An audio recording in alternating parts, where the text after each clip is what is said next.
అందరికీ నమస్కారం. నా పేరు రమ. అగ్రిమెంట్ వైఫ్ 12వ భాగం. రచయిత నీలిమ గారు. ఇంకేం మాట్లాడకుండా సైలెంట్గా తన ప్లేట్లో ఉన్న ఫుడ్ని తింటుంది. ఎందుకంటే ఆమె ఇద్దరికీ ఒకేలా వడ్డించింది. అంతేకాకుండా విశాల్ తను ఏ ఫుడ్ అయితే ముందు తినడానికి చూసిందో అతను కూడా కావాలని ఆ కర్రీని కలిపి తినడానికి పెట్టాడన్నమాట. సో అందువల్ల అమృతకి డౌట్ రాలేదు. విశాల్ బాబు మాత్రం తన భార్య ఎంగిల్ని ఇష్టంగా ప్రేమగా ఆస్వాదిస్తూ మరో లోకంలో విహరిస్తున్నట్లుగా ఫీల్ అవుతూ కడుపు నిండా తింటాడు. నువ్వు ఫ్రెండ్స్తో షాపింగ్కి వెళ్ళాలి అన్నావు కదా, ఇంతకీ ఎవరా ఫ్రెండ్? వెళ్ళనే లేదే మరి అని అడుగుతారు పార్వతీ గారు. మధ్యాహ్నం డైనింగ్ టేబుల్ దగ్గర కూర్చొని లంచ్ చేస్తూ ఉన్న తన కూతురుతో, నో మామ్, అలాంటి ప్లాన్స్ ఏమీ లేవు. అన్నయ్య వదిన ఇద్దరూ కలిసి వెళ్తారు కదా అని జస్ట్ నేనే అలా సైడ్ అయ్యాను అంతే అని అంటుంది ఐషు కన్ను కొడుతూ. ఓరి బడవా, ఆ మాత్రం దానికి బాగానే తెలివి ప్రదర్శించావే. పోనీలే, విశాల్ అమృత ఈ విధంగానైనా బయటికి వెళ్ళారు. అసలు సడన్గా వాడు ఇలాంటి ప్రోగ్రాం ఎందుకు పెట్టాడో నాకైతే అర్థం కావట్లేదు అని అంటారు పద్మతి వారు. ఏమో అత్తయ్య, ఎప్పుడు లేంది విశాల్ బయటికి వెళ్తాను అని అనడమేంటి? అదీ కాకుండా ఐసుని తీసుకెళ్లకుండా అమృతని తీసుకొని వెళ్ళడం ఏంటి? నాకు కూడా కొంచెం విచిత్రంగానే అనిపిస్తోంది అని అంటారు పార్వతీ గారు. పోనీలే, ఏదైతేనేంటి వాళ్ళ మధ్య ఈ విధంగానైనా స్నేహం కుదిరితే ఆ స్నేహాన్ని మనం బంధంగా మార్చడానికి ప్రయత్నిద్దామని అంటారు పద్మావతి గారు ఏదో ఆలోచిస్తూ. అంటే ఏంటత్తయ్య మీరు అనేది? నాకు అర్థం కాలేదని అంటారు పార్వతీ గారు. వాళ్ళ అత్తయ్య మాటల్లోని అంతరార్థం ఏమిటో కనిపెట్టలేక. చెప్తానులే, తొందర ఎందుకు, నాకైతే ఒక ఆలోచన వచ్చింది, చూద్దామని. అది ఎంతవరకు నెరవేరుతుందో అంటారు పద్మావతి గారు. ఏంటి పద్దు, ఏం చేయాలనుకుంటున్నావు నువ్వని అడుగుతారు విశాల్ తాతగారు. చెప్తానండి, కానీ ఇప్పుడు కాదు. భాస్కర్ కూడా వస్తే అందరికీ కలిపి ఒకేసారి చెప్తాను అని అంటారు పద్మావతి గారు. చక్కగా బయటే లంచ్ చేసి మరి చనువుగా కాకపోయినా ఇన్సెక్యూర్డ్గా ఫీల్ అవ్వకుండా విశాల్ మాటలు కలుపుతూ ఉంటే అతని మాటలకు జవాబులు ఇస్తుంది అమృత. అలా ఇద్దరూ కూడా బాగానే క్వాలిటీ టైంని స్పెండ్ చేస్తారు. కాకపోతే అది జస్ట్ ఇద్దరు పరిచయం ఉన్న వ్యక్తులు ఎలా అయితే సమయాన్ని గడుపుతారో అలా మాత్రమే, భార్యాభర్తల్లా కాదు. ఆ విషయంలో కొంచెం విషకి డిసప్పాయింటెడ్గా ఉన్న కొన్ని రోజులేగా ఈ దూరం, ఆ తర్వాత ఈ దూరాన్ని దగ్గర చేసి అసలు జీవితంలోనే మన ఇద్దరం దూరం అవ్వకుండా చూసుకుంటాను అని అనుకుంటాడు మనసులో. కానీ మనం అనుకున్నది జరిగితే అది జీవితం ఎలా అవుతుంది, దైవ నిర్ణయం ఎలా ఉందో మరి మనకు తెలియదు కదా.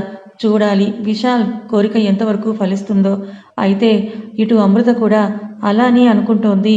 కాకపోతే విశాల్ ముందు అన్న మేము సంతోషంగా ఉంటాం ఈరోజు కాకపోతే రేపు అన్న మాట మీద కొంచెం ఆనందంగా ఉన్నా అమృతకి ఇవన్నీ తెలియదు కాబట్టి ముందు ముందు తన జీవితం ఎలా ఉంటుందో ఎలా ఉండబోతుందో అన్న భయంతో మనస్ఫూర్తిగా ఉండలేకపోతుంది. కానీ ఉన్న కొన్ని సందర్భాలైనా సరే ఆయనతో ఆనందంగా ఉండాలి అని బలంగా అనుకొని కొంచెం నవ్వడానికి ప్రయత్నిస్తుంది. ఇలాగే ఎవరి ఆలోచనలో వాళ్ళు ఉంటూ ఏదో ఒకరికొకరు మాటలు కలుపుకుంటూ ఇంటికి చేరుకుంటారు. విశాల్ కార్ని పార్క్ చేయడానికి వెళ్ళేసరికి అమృత లోపలికి వస్తుంది. అయితే గుమ్మం వరకు వచ్చిన ఆమె లోపల కనిపిస్తున్న వ్యక్తిని చూడగానే అక్కడే ఆగిపోతుంది. వెనకే వచ్చిన విశాల్ ఆమె ఎందుకు షాక్ అయిందో చూసి చిన్నగా నవ్వుకుంటూ, ఈరోజు కొన్ని ప్రశ్నలకు తెరదించుతాను నేను, నీకు కూడా రిలీఫ్ కావాలి కదా అని అనుకుంటాడు మనసులో అమృత వైపే చూస్తూ. ఇంకెవరో మీకు ఆల్రెడీ తెలిసిపోయి ఉంటుంది కదా, చైతూ చూపించిన ఆ ఫోటోలో ఉన్న అమ్మాయి అక్కడ ఉన్నది. హాల్లో సోఫాలో కూర్చొని పార్వతీ గారితో మాట్లాడుతూ ఉన్న అమ్మాయి విశాల్ని చూడగానే పరుగున వచ్చి అతన్ని హక్ చేసుకుంటుంది. ఇంకేముంది, మా పాప కంట్లో కొలాయి ఓపెన్ అయ్యి ఉక్రోషంగా చూస్తూ ఉంటుంది వాళ్ళిద్దరిని. నా భర్తని నేనే ఎప్పుడూ అలా పట్టుకోలేదు, నువ్వు మాత్రం ఎంత బాగా పట్టుకున్నావే అని అనుకుంటుంది అమృత తన మనసులో. కానీ అంతలోనే ఆయన కూడా ఏమీ అనలేదు అంటే నేను అనుకుంటుందే నిజమా అని అనుకుంటుంది. పాపం వాళ్ళు హక్ చేసుకునేది 2 సెకండ్స్ అయినా కూడా అయ్యిందో లేదో, కానీ పాప మెదడులో మాత్రం ఎన్ని ఆలోచనలు వచ్చేస్తున్నాయో. ఏంటి సీమ, ఇది నీకు ఎన్నిసార్లు చెప్పినా కూడా ఇది మాత్రం మానవు కదా అని అంటాడు విశాల్ తన భుజాల్ని పట్టుకొని దూరంగా జరుపుతూ చురుకోపంగా. నేను నీకు కొన్నిసార్లు చెప్పాను ఇది అలవాటు చేసుకో అని, కానీ నువ్వు కూడా మారవు, ఎప్పుడు నన్ను ఏదో ఒకటి అంటూనే ఉంటావని ఆమె కూడా అలకగా బుంగమూతి పెట్టి మరీ చెప్తుంది. వాళ్ళిద్దరి మాటల్ని ఎలా అర్థం చేసుకోవాలో కూడా తెలియలేదు. అందుకే చనువుగా మాట్లాడుకుంటున్నారు అని అమృత అనుకుంటుంది. కానీ అతను ఆమెని దూరం పెడుతున్న సంగతి మాత్రం పక్కన పెట్టేసింది అమ్ము పాప. సరే సరే కమాన్, నేను వచ్చి ఎంతసేపు అయిందో తెలుసా, నీకోసమే వెయిట్ చేస్తున్నాను అని అంటూ చనువుగా విశాల్ చేతి చుట్టూ ఆమె చేతిని వేసి లోపలికి తీసుకొని వెళ్తుంది. పక్కన ఎవరున్నారో కూడా పట్టించుకోకుండా. ఇక్కడ చెట్టంత మనిషిని పక్కనే నేనున్నాను, అయినా సరే పట్టించుకోనట్టుగా ఎలా వెళ్ళిపోతుందో చూడు అని అంటూ ఆ అమ్మాయిని మనసులోనే తిట్టుకుంటోంది అమృత. లోపలికి తీసుకొని వెళ్ళగానే సోఫాలో కూర్చొని ఎంతసేపు అయింది నువ్వు వచ్చి అని అడుగుతాడు విశాల్. ఏం చెప్పను బాబు, గంట పైనే అయ్యింది, నేను ఫోన్ చేస్తాను అంటే అమ్మమ్మ గారేమో ఇదిగో ఇప్పుడే వచ్చేస్తారు, ఆల్రెడీ బయలుదేరారు అని చెప్తూనే ఉన్నారు, కానీ ఇంత టైం అయింది మీరు రావడానికి అని అంటుంది చిన్నగా నిట్టూరుస్తూ. ఆ మాటకి విశాల్ వాళ్ళ నాన్నమ్మ వైపే చూస్తాడు, కానీ ఆవిడేమో ఏం చెప్పాలో తెలియక దిక్కులు చూస్తూ ఉండిపోతుంది. అసలు ఆ మాటను విన్నట్టుగా, ఎందుకంటే ఫోన్ చేస్తే ఎక్కడ వాళ్ళిద్దరు తొందరగా ఇంటికి వచ్చేస్తారేమో అన్న భయంతో అలా ఆపేశారు. ఆ విషయం విశాల్కి కూడా అర్థమైంది. సరే సరే, ఇంతకీ వచ్చిన విషయం ఏంటో చెప్తావా చెప్పవా అని అడుగుతాడు విశాల్. అప్పటికే అమృత మొహంలో భావాలు మారడం, ఆమె మనసులో బాధ కలగడం అతను గమనిస్తున్నాడు. కాబట్టి అంతేలే, నువ్వు నేను వచ్చిన విషయం తెలుసుకొని ఎంత బేగ్గా నన్ను తరిమేద్దావా అని చూస్తావు, కానీ అయ్యో రాక రాక స్నేహితురాలు వచ్చిందే, కాసేపు ఉండమని చెప్దాం, తనతో సరదాగా కబుర్లు చెప్దామని నీకు లేదు కదా, ఎలా పుట్టావయ్యా బాబు నువ్వు, ఆంటీ ఈ బోరింగ్ క్యాండిడేట్తో మీరు ఎలా భరిస్తున్నారు అసలు అని అంటుంది సీమ పార్వతి గారి వైపు చూస్తూ. చిరునవ్వే సమాధానంగా చెప్తారు పార్వతి గారు. అవును, మీరు చెప్పింది నిజమే, మా అన్నయ్య ఇంతకు ముందు ఎప్పుడు బోరింగ్ క్యాండిడేట్ లాగానే బిజినెస్ అంటూనే ఉండేవాడు అలానే, కానీ ఇప్పుడు అలా కాదు, ఏంటో సంథింగ్ స్పెషల్ అట్రాక్షన్ కనిపిస్తోంది మా అన్నయ్య ఫేస్లో, ఏదో గ్లో కనిపిస్తోంది నాకు అని అంటుంది ఐషు. వెంటనే తన తల మీద ఒక మొట్టికాయ పడుతుంది. అబ్బా అని చేత్తో రుద్దుకుంటూ, ఏంటన్నయ్య అలా కొట్టావు, నిజాలు చెప్పినా ఇలా కొడతారా, నన్ను చిన్నపిల్లని చేసేసి రోజుకి ఎన్నిసార్లు కొడుతున్నావు నువ్వు అని అంటుంది ఐషు. ఏంటమ్మా నువ్వు చిన్నపిల్లవా అని చెల్లితో అంటూ, అమ్మ స్టడీస్ కంప్లీట్ అయిపోయాయి కదా, చెల్లికి మంచి మ్యాచెస్ ఏమైనా చూడడం స్టార్ట్ చేస్తారనుకుంటా అని కదా, ఇంకా ఏ విధంగా చిన్నపిల్ల అవుతుంది ఇది అని అడుగుతాడు విశాల్ వాళ్ళ అమ్మ వైపు చూస్తూ. అన్నగారు తమకు నమస్కారం, ఇప్పటికే పెళ్ళని చావు కొడుతోంది, నువ్వేమో ఇలాంటి కొత్త కొత్త ఐడియాలు ఇవ్వ మాకు, నీ జోలికి నేను రాను, మీరు ఎలాగోలా పొండి బాయ్ బాయ్ అని చెప్పి తన రూమ్కి వెళ్ళిపోతుంది ఐషు కోపంగా వాళ్ళ అన్నయ్య వైపే చూస్తూ. వెళ్తున్న ఐషు చేపట్టుకుని ఆపుతుంది సీమ. అరే యార్, మీరు ఎప్పుడు ఇలా కొట్టుకుంటూనే ఉంటారని నాకు విశాల్ చెప్పాడు ఒకసారి, కానీ ఇప్పుడు చూస్తుంటే భలే మజాగా ఉంది, ఐ మీన్ ఇలాంటి గొడవలు సరదాగా ఉంటాయి చూడ్డానికి, ఇకపోతే నేను ఒక ఇన్విటేషన్ కార్డు ఇవ్వడానికే వచ్చాను, నువ్వు కూడా ఇక్కడే ఉండాలి కమ్ అని చెప్పి తన పక్కన కూర్చోబెట్టుకుంటుంది. అమ్మమ్మగారు నాకు పెళ్లి ఫిక్స్ అయింది, వచ్చే సాటర్డే ఎంగేజ్మెంట్, 10 రోజుల్లో మ్యారేజ్, మీరందరూ తప్పకుండా రావాలని అంటుంది కార్డుని వాళ్ళ ముందు పెడుతూ. అవునా మనవరాలా, మరి ఇప్పటి వరకు ఇంత మాట్లాడావు, కనీసం చెప్పనే లేదు అని అంటారు పద్మావతి గారు. కంగ్రాట్స్ సీమ గారు అని అంటుంది ఐసు ఆమెకు చెయ్యందిస్తూ. అందరికీ ఒకేసారి చెప్దామని ఆగాను అమ్మమ్మగారు అని అంటుంది సీమ. అప్పుడు కానీ అమృత మనసుకి శాంతి కలగదు.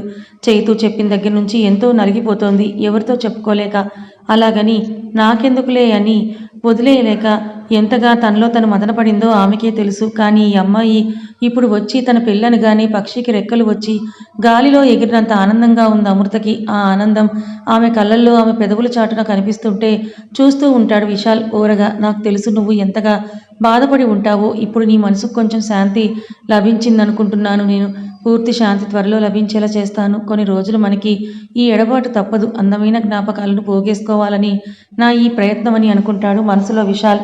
మంచిది మనవరాలా, ఇంతకీ నీ కాబోయే భర్త ఏం చేస్తుంటాడని అడుగుతారు పద్మావతి గారు. సాఫ్ట్వేర్ బిజినెస్ అమ్మమ్మ గారు అని చెప్పి, నాకు టైం అవుతుంది వెళ్తున్నాను, ఇప్పటికే చాలాసేపు అయిపోయింది వచ్చి, అక్కడ అమ్మ వాళ్ళు నా కోసం ఎదురు చూస్తుంటారు, షాపింగ్కి వెళ్దామన్నారు ఇప్పుడు అని హడావిడిగా లేస్తుంది సీమ. సరేనమ్మా జాగ్రత్తగా వెళ్ళిరా అని పార్వతి గారంటే, best of luck for your marriage life. నీ మాటలతో పాపం మీ ఆయన్ని బెదరగొట్టకు, మళ్ళీ చూసుకో, ఇప్పుడే పారిపోతాడేమో, నాకు పెళ్ళొద్దు అని చిన్నగా నవ్వుతూ అంటాడు విశాల్.